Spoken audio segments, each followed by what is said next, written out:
Friends, स्वागत है आप सबका हमारे यूट्यूब चैनल द वैदिक गुरुज में। आज वैदिक गुरुज कक्षा 10वीं के हिंदी मीडियम बच्चों के लिए तीसरे चैप्टर की प्रश्नावली 3.7 के अगले 3 सवाल नंबर 4, 5 और 6 हल करने के लिए जा रहे हैं। आइए देखते हैं। प्रश्नावली 3.7 चौथा प्रश्न हल कर रहे हैं। देखिए लिखा है, एक कक्षा के विद्यार्थियों को पंक्ति में खड़ा होना है, लाइनें बना के खड़ा करना है। इस तरह से खड़ा करना है कि यदि पंक्ति में 3 विद्यार्थी अधिक हों, यानी अगर हम पंक्ति में विद्यार्थियों की संख्या बढ़ा दें तो पंक्तियां कम हो जाती है। पंक्तियां मतलब लाइनें कम हो जाती हैं। वो कह रहा है अगर पंक्ति में 3 विद्यार्थी कम हो, यानी अगर मैं बच्चों को लाइन में संख्या कम कर दूं, 3 कम कर दूं, तो 2 लाइनें फालतू बनेंगी, मतलब 2 पंक्तियां अधिक बनेंगी। तो हमें बताना है कक्षा में विद्यार्थियों की संख्या कितनी है। तो देखिए सबसे पहले क्या करेंगे, हम मान लेंगे कि पंक्तियों की जो संख्या है वो x है और एक पंक्ति में विद्यार्थियों की संख्या y है। मतलब x लाइंस बनेंगी और एक लाइन में बच्चे आएंगे y। तो विद्यार्थियों की संख्या कितनी बनी, फिर यहां लिख देंगे आप विद्यार्थियों की संख्या, इनको गुना कर देंगे, पंक्तियों की संख्या और एक पंक्ति में बच्चों की संख्या गुना करेंगे तो xy आ जाएगा। ठीक है। अब प्रश्नानुसार अगर मैं लिखूं, प्रश्नानुसार की जो प्रश्न में हमें दिया हुआ है उसकी पहली शर्त के अनुसार लिखा है पंक्ति में 3 विद्यार्थी अधिक हों। पंक्तियों की संख्या कितनी है x, उसमें 3 जमा कर दो। नहीं, पंक्तियों की संख्या x है तो पंक्तियों की संख्या 1 कम होती है, यानी x में से तो 1 घटा करना है। और एक पंक्ति में विद्यार्थियों की संख्या y है तो कितने बढ़ाने हैं विद्यार्थी, 3, तो लिखा जाएगा y जमा 3। इस चीज को आपने ध्यान से नोट करना है। पंक्तियों की संख्या x है और एक पंक्ति में विद्यार्थियों की संख्या y है। हमें कहा गया पंक्ति में 3 विद्यार्थी अधिक करने, यानी y में 3 जमा कर दिया हमने, तो पंक्तियों की संख्या 1 कम हो जाती है, यानी x में से 1 कम कर दिया, x माइनस 1। तो ये दोनों को गुना कर देंगे तो विद्यार्थियों की संख्या आ जाएगी और विद्यार्थियों की संख्या हमेशा बराबर रहने वाली है, वो हमने ऊपर लिख ली थी xy, तो बराबर में xy लिखा जाएगा। इसको हल करेंगे, ब्रैकेट ओपन करिए, देखिए x को y से गुना करेंगे xy जमा, और फिर 3 से करेंगे 3x, फिर -1 से करेंगे -1y, और -3 से करेंगे तो -3 बराबर xy। xy से xy कट जाएगा, क्या बचेगा 3x -1y, ये माइनस का 3 उधर जाके प्लस का 3 बन जाएगा। तो यहां से देखिए ये हमारे पास 3x -y बराबर 3 जो है समीकरण 1 आ गया। और अगर मैं प्रश्नानुसार दूसरी शर्त की बात करूं जो प्रश्न में दे रखी है, उसके अनुसार वो कहता है कि यदि पंक्ति में 3 विद्यार्थी कम कर दें, अब पंक्तियों की संख्या कितनी है, एक x और एक पंक्ति में विद्यार्थियों की संख्या y। अब मुझे विद्यार्थी कम करने हैं, यानी y में से 3 घटाने हैं, और पंक्तियों की संख्या बढ़ जाती है, यानी x में 2 जमा करने हैं, क्योंकि x पंक्तियों की संख्या थी। तो विद्यार्थियों की संख्या दोनों को गुना करने में प्राप्त होगी, x जमा 2 गुना y माइनस 3, और बराबर में ये xy रहने वाला है। तो देखिए ब्रैकेट ओपन करनी है, पहले x को y से गुना करेंगे, फिर x को 3 से गुना करेंगे, तो क्या आएगा, देखिए यहां लिख रहा हूं x गुना y xy माइनस 3x। अब 2 से इन दोनों संख्याओं को गुना करना है, जमा 2y माइनस 2 दिया 6 बराबर xy। xy से xy फिर से कट गया, देखिए क्या बचा -3x जमा 2y, और ये माइनस का 6 उधर जाके प्लस का 6। तो ये देखिए हमारे पास समीकरण 2 आ गई। ठीक है। अब समीकरण 1 और 2 को हमने हल करना है। समीकरण 1 यहां लिखी है 3x -1y बराबर 3। इसी के नीचे मैं समीकरण 2 भी लिख लूं, अगर क्या है देखिए -3x जमा 2y बराबर 6। तो देखिए x का गुणांक 3 और 3 सेम है ना, तो और चिन्ह भी उल्टे हैं, यहाँ जमा का यहाँ घटा का, तो दोनों कट जाएंगे, +3x -3x, तो जमा 2y माइनस 1y जमा का 1y बराबर 6 जमा 3 9। तो y का मान हमारे पास 9 आ गया, यानी एक पंक्ति में विद्यार्थियों की संख्या 9 आ गई। अब ये y का मान यहां रख देंगे, समीकरण 1 में रखने पर लिख देंगे, यहां पर y का मान समीकरण 1 में रखने पर आपने समीकरण 1 में जहां जहां y लिखा है उसके स्थान पे 9 लिख देना है। समीकरण 1 फिर से लिख लेते हैं एक बार, 3x -1y बराबर 3। 3x माइनस 1, वाई के स्थान पे मुझे 9 लिखना है, बराबर 3। ये 9 गुना 1 9, और माइनस का 9 उधर जाके प्लस का 9 बनेगा। 3x बराबर 3 जमा 9, यानी 3x बराबर 12, और x बराबर 12/3। ये कट जाएगा, 3 चौके 12, तो x बराबर 4। तो यानी पंक्तियों की संख्या 4 आई, पंक्तियों की संख्या। तो हमें क्या बताना था, कक्षा में विद्यार्थियों की संख्या ज्ञात करने के लिए कहा गया था। तो विद्यार्थियों की संख्या हमने देखे ऊपर लिखा था xy, यानी पंक्तियों की संख्या को एक पंक्ति में जितने विद्यार्थी हैं उनसे गुना करना था। तो x का मान 4 आया था और y का 9, तो 4 दिमा 36, यानी 36 विद्यार्थी थे कक्षा में। 5वां प्रश्न हल कर रहे हैं, त्रिभुज के ऊपर आधारित प्रश्न है।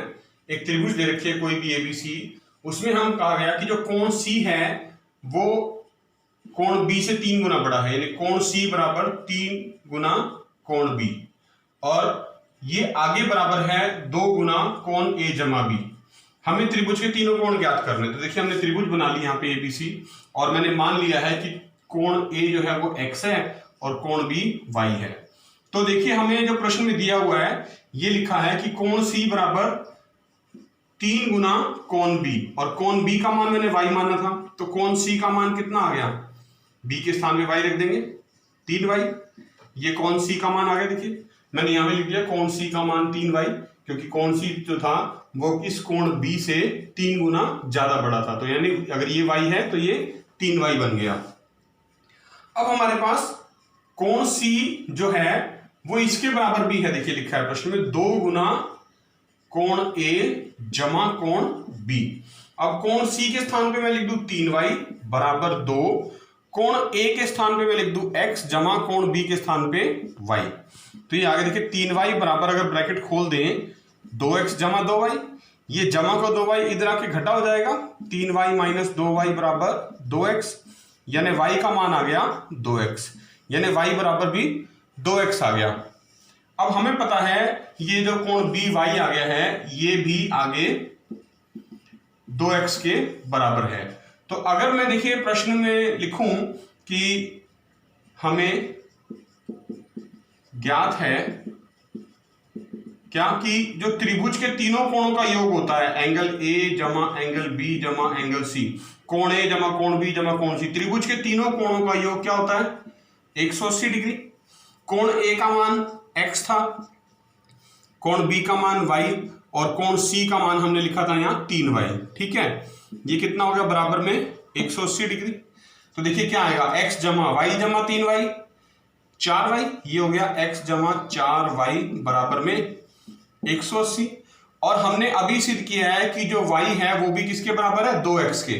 तो अगर मैं 4 और यहाँ y के स्थान पे 2x लिख दूं, ये y के स्थान पे देखिए मैंने 2x लिख दिया, तो ये बराबर में तो 180 था, क्या बनेगा x जमा 4 दूनी 8x बराबर 180, और 8 जमा 1 9x बराबर 180। तो यहां से x का मान आ जाता है मेरे पास 180/9, इसको काट देंगे 9 दूनी 18 और 0, तो यानी x बराबर 20 डिग्री। और x का मतलब क्या है, x का मतलब है कोण A का मान आ गया 20 डिग्री। अब हमने लिखा था कि y का मान कितना आया था 2x, तो मैं y का मान यानी 2x के स्थान पे x का मान यानी 20 लिख दूं तो ये 40 हो जाएगा, और कोण y किसके बराबर था कोण B के, यानी कोण B भी हमने निकाल दिया 40। अब देखिए कोण x भी पता चल गया A, कोण B भी पता चल गया y 40। ठीक है, अब बचा कौन सा कोण C, कोण C किसके बराबर था 3y के, और y का मान कितना आया 40, तो 40 दिया 120 डिग्री, तो कोण C का मान भी हमें पता चल गया 120 डिग्री। देखिए प्रश्न 6 हल कर रहे हैं, ग्राफ पे आधारित प्रश्न है। समीकरण दिए हुए हैं हमें दो, 5x माइनस वाई बराबर 5 और 3x माइनस वाई बराबर 3। हमें इनके ग्राफ बनाने हैं। फिर उसके बाद इन रेखाओं और y अक्ष के साथ बनी एक त्रिभुज बनेगी, उस त्रिभुज के शीर्षों के निर्देशांक ज्ञात करने हैं, और जो त्रिभुज बनेगी उसके क्षेत्रफल का भी परिकलन करना है, मतलब निकालना है। तो देखिए सबसे पहला काम हम ग्राफ बनाते हैं। हमें ये समीकरण दिया हुआ है 5x माइनस वाई बराबर 5 और दूसरा है 3x माइनस वाई बराबर 3। यहां से अगर मैं y का मान निकालूं तो क्या आएगा, ये प्लस का 5 इधर आ जाएगा 5x माइनस 5। इसी प्रकार यहां से भी y का मान ये प्लस का 3 इधर आके माइनस का 3x माइनस 3। ग्राफ बनाने के लिए आपको पता है हमें दो दो बिंदुओं की जरूरत होती है, तो उसके लिए हम टेबल बनाते हैं। तो मान लीजिए अगर मैं लिखूं यहां पर x बराबर 0 से शुरुआत करें, अगर 0 रखने पर, तो x के स्थान पे देखिए 0 रखेंगे तो क्या आएगा, 5 गुना 0 -5। फिर x के स्थान पे 1 रख लेते हैं। 1 रखने पर, जब आप 1 रखेंगे x के स्थान पे, तो y का मान क्या आएगा, 5, x के स्थान पे 1 -5, 5 -5 0। एक और रख लेते हैं, 3 बिंदु निकाल लेते हैं इसके लिए हम। x बराबर 2 रखने पर, तब y का मान क्या आएगा, 5 गुना 2 -5, यानी 5 दूनी 10 में से 5 गए 5। तो देखिए इनको एक टेबल बना के लिख लेते हैं, क्योंकि हम जब ग्राफ बनाएंगे तो टेबल में से ही बिंदु देखकर चिन्हित कर देंगे। x और y के मान लिखने हैं। x को हमने 0 रखा, y -5 आया।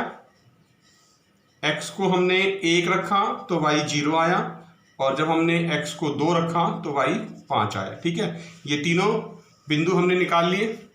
दूसरे समीकरण के लिए भी इसी प्रकार बिल्कुल सेम बिंदु रख लेते हैं। x बराबर 0 रखने पर पहले 0 रख लेते हैं। देखिए क्या आएगा, वही 3x के स्थान पे 0 लिखना है, -3, 3 गुना 0 0, 0 -3 फिर 1 रख लेते हैं। x बराबर 1 रखने पर, तो जैसे ही आप x के स्थान पे 1 रखेंगे तो क्या आएगा, 3 गुना 1 -3, यानी 3 -3 0।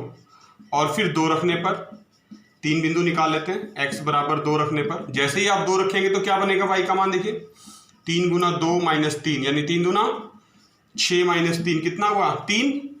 तो इसकी भी हम क्या करते हैं, तीनों बिंदु एक टेबल में बना के लिख लेते हैं, ताकि जब ग्राफ बनाएंगे तो यहीं से देख के लगा देंगे, आसानी होगी। यहाँ लिख देता हूं मैं, ये फर्स्ट टेबल है पहले समीकरण की, ये सेकंड दूसरे समीकरण की। x का मान 0 लिया था, y -3 आया।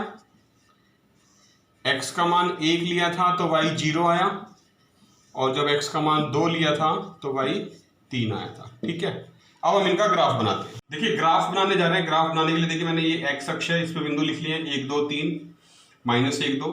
ये y अक्ष है, इस पे 1 2 3 4 5 और -1 -2 -3 -4 -5 बिंदु लगा लिए। ये हमने 2 टेबल बनाई थी, ये पहले समीकरण के लिए, दूसरे समीकरण के लिए बिंदु आए थे हमारे। तो हम पहले समीकरण के बिंदु लगा रहे हैं। देखिए x 0 y -5, ये x 0 है और y -5 का मान यहाँ ये वाला बिंदु आ रहा है, तो यहाँ लगाना आपने। दूसरा बिंदु है x 1 0, यानी यहां पर बिंदु लगेगा, मतलब ये यहां से जो लाइन है हमारी सीधी रेखा गुजरेगी। और तीसरा बिंदु है x 2 और y का मान 5 लिखना है।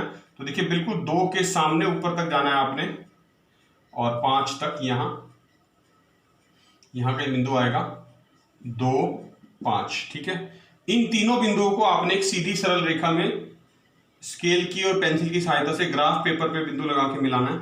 तो एक बिल्कुल सीधी लाइन बनेगी आपके पास इस तरह से।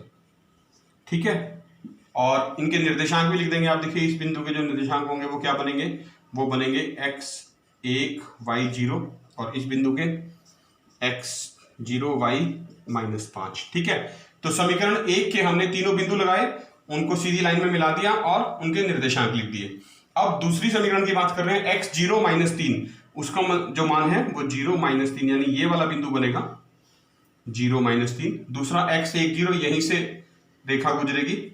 और तीसरी है x2 y3, यानी 2 के बिल्कुल सामने और 3 के पास यहां बिंदु लगेगा x2 y3। इसके भी निर्देशांक लिखते हैं, इसके लिखे हुए हैं, यहां लिख देते हैं इसके x0 y -3। ठीक है, अब इन तीनों को मिलाना है एक सीधी रेखा में।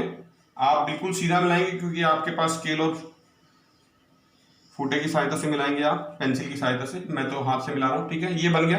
अब हमने क्या करना है, जो समीकरण, जो हमारा दूसरा पार्ट है प्रश्न का, उसमें कहा गया कि ये जो त्रिभुज सी बन गई है, अगर मैं इसके निर्देशांक लिखूं, इसको a मान लूं, इसको b और इसको c, इस बिंदु को, तो ये कहा गया y अक्ष के साथ, ये हमारा y अक्ष है, इस y अक्ष के साथ ये एक त्रिभुज बना रही है। देखिए मैं आपको ये शेड करके दिखा रहा हूं, छायांकित भाग से आपको पता चलेगा कि त्रिभुज ABC हमें ज्ञात करनी थी, कि जो y अक्ष के साथ त्रिभुज बन रही है दोनों रेखाओं की, उसका हमने एक तो क्षेत्रफल निकालना है और एक उसके निर्देशांक लिखने हैं। तो देखिए निर्देशांक तो हमने लिख दिए, त्रिभुज ABC में a के निर्देशांक 1 0, बिंदु B के निर्देशांक 0 -3, और तीसरा जो शीर्ष है बिंदु C, उसके निर्देशांक है 0 -5। ये तो निर्देशांक आ गए। और क्षेत्रफल। क्षेत्रफल आपको पता है त्रिभुज का क्या सूत्र होता है, 1/2 गुना आधार गुना लंब या ऊंचाई, ये सूत्र होता है। देखिए क्षेत्रफल निकालने, क्षेत्रफल में 1/2 गुना आधार, आधार हमारी त्रिभुज का BC है, इसके बीच में दो बिंदु हैं, एक ये 3 से 4 और एक ये 4 से 5, तो 2 है, तो ये हमारा आधार हो गया 2। और ऊंचाई में यहां से देख लो इसकी, अगर यहां से यहां तक इस तरह से, तो वो OA लिखी जाएगी। मैं यहाँ लिख भी देता हूं ऊपर BC गुना OA, ताकि आपको समझने में आसानी हो। और ये 1/2 लिखा हुआ यहाँ पर, तो BC के स्थान पे 2 लिख दिया मैंने, OA के स्थान पर 1, क्योंकि 0 से OA के बीच में 0 से 1 एक ही बिंदु है। अब 2 से 2 कट गया, देखिए क्या बचा, 1 जो वर्ग मीटर है वो इस त्रिभुज का क्षेत्रफल आ गया। क्या बच्चों आपने, ये थे कक्षा 10वीं के प्रश्नावली 3.7 के चौथा, पांचवा और छठा सवाल।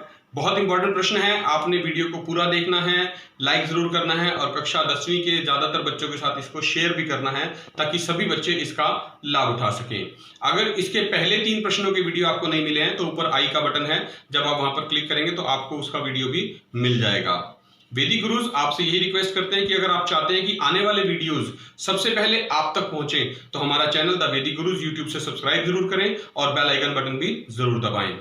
हम आपसे बार बार यही रिक्वेस्ट करते हैं, अपने घर में रहें, सुरक्षित रहें और stay home, stay safe, stay secure. खूब मन लगा के पढ़ें, जुड़े रहिए वैदिक गुरुज के साथ। हम बहुत जल्द फिर मिलेंगे, तब तक के लिए थैंक यू।